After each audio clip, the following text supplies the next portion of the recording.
Alors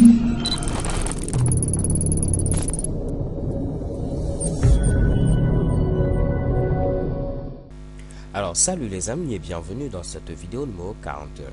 Alors dans cette vidéo on va voir une autre manière de pouvoir déclarer et tout simplement affecter des valeurs à un tableau. Ok, donc là ce qu'on avait utilisé comme méthode c'était tout simplement la déclaration et l'initialisation à la fois. Ok, le problème c'est quoi? C'est que là je suis obligé de connaître les valeurs que je souhaite tout simplement mettre au niveau de mon tableau.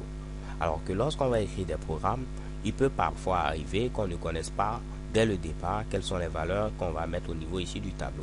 Donc cette méthode ne pourra tout simplement ici pas nous arranger. Ok, donc la deuxième méthode c'est de faire quoi? Je vais effacer tout ce Mitsubishi. Donc pour appliquer la deuxième méthode c'est comme d'hab, je mets ici int avec crochet, je mets ici le nom de mon tableau et je mets ici new int comme ceci, je mets mes fameux crochets, je mets par exemple ici 4 et je vais vous expliquer ce Mitsubishi.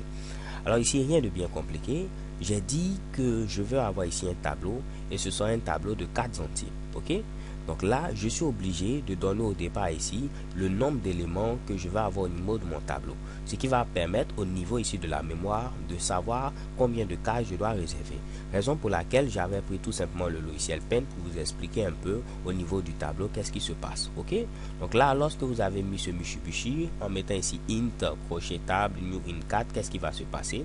Il va prendre ici un espace en mémoire pour notre variable table, donc ici ce sera tout simplement notre variable table qui est présente à ce niveau, donc je mets ici table. Ok, et ensuite vous avez dit que vous voulez un tableau ici de 4 entiers, donc il va faire un tableau à ce niveau pour 4 entiers, donc ici premier, le deuxième, le troisième et le quatrième. Ok, et là il va dire que notre variable table qui est présente à ce niveau va pointer sur notre fameux tableau là. Ok, alors ce qu'il faut savoir c'est qu'il y a des valeurs par défaut. Ici par exemple ce sont des entiers, donc un tableau d'entiers, donc les valeurs par défaut il va mettre ici 0, il va mettre ici 0, il va mettre ici 0 et ici 0. Donc pour les entiers les valeurs par défaut c'est 0. Si j'avais par exemple des doubles, la valeur par défaut ce sera ici tout simplement 0.0. Ok, si j'avais ici des booléens, la valeur par défaut ce sera tout simplement ici false. Ok, si j'avais un objet particulier, la valeur par défaut ce sera ici par exemple nul. Si j'avais par exemple un caractère, la valeur par défaut ce sera tout simplement un anti-slash avec ce fameux U là et puis 4 0 comme ceci. Ok, donc il y a déjà des valeurs qui sont prédéfinies par défaut pour pouvoir remplir ici ces Mitsubishi là.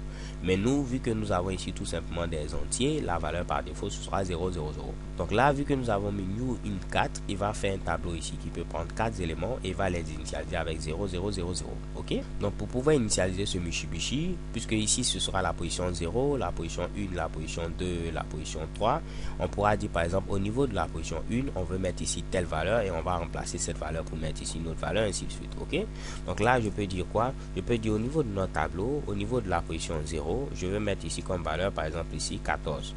Au niveau de notre tableau également, au niveau de la position 1, je vais mettre ici comme valeur par exemple ici 15. Et pour les autres positions je vais laisser les valeurs par défaut. Donc pour vous prouver ce Mitsubishi, si je mets ici system.out.println comme ceci pour afficher une valeur, c'est pas println, c'est println. Ok, je vais afficher pourquoi pas tab 0, donc je mets ici tab 0 comme ceci, je vais l'additionner à tab 2, donc je mets ici tab 2. Ok, donc au niveau de tab 0 j'ai mis comme valeur ici 14, donc là j'ai mis ici 14. Au niveau de tab 2, comme vous pouvez le voir, je n'ai pas modifié la valeur. Donc si ce que je dis est vrai, c'est que la valeur par défaut c'était 0. Donc c'est comme si j'ai mis 14 plus 0. Donc là normalement il doit afficher 14 parce que 14 plus 0 ça fait 14. Je lance l'exécution de ce Mitsubishi et qu'est-ce que vous voyez? Chez Keban, vous voyez ici 14. Ok, alors que si j'avais modifié la valeur, si j'avais mis par exemple au niveau de tab 2 à ce niveau comme valeur par exemple ici 12, lorsque je mets ici 14 plus 12, j'aurai comme valeur ici 26. Parce que dans tab 0, j'aurai ici 14, dans tab 2, j'aurai ici 12, donc j'aurai ici comme valeur tout simplement 26. Je lance l'exécution chez Keban, vous voyez ici 26. Ok, alors les gars, on va rapidement récapituler. Si j'ai un tableau tout simplement et je connais déjà ici les différents éléments, je mets ici en mettant ici mon crochet, je mets le nom de mon tableau et je peux donner ici l'ensemble de mes éléments avec des accolades. Donc chaque élément sera séparé par des virgules. Puisque c'est un tableau d'entiers, je ne peux mettre que des entiers. Je ne peux pas mettre ici par exemple un double. Ok, ensuite je mets ici mon point virgule. Si je ne connais pas ici les éléments de mon tableau dès le départ, je mets ici in tab. Et ensuite je mets le mot-clé new, je mets ici in comme ceci et je mets par exemple 5.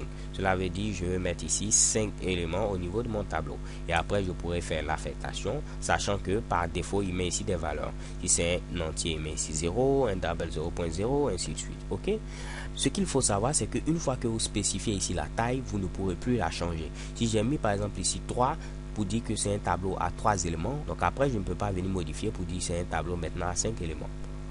Raison pour laquelle on appelle ici les tableaux que nous avons vus jusqu'à présent des tableaux de taille fixe. La taille est fixée, on ne peut plus la modifier. Une fois qu'on met ici la taille, on ne peut plus la modifier.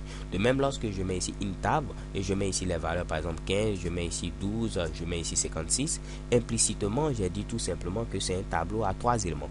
Donc après, je ne peux plus modifier. Ok?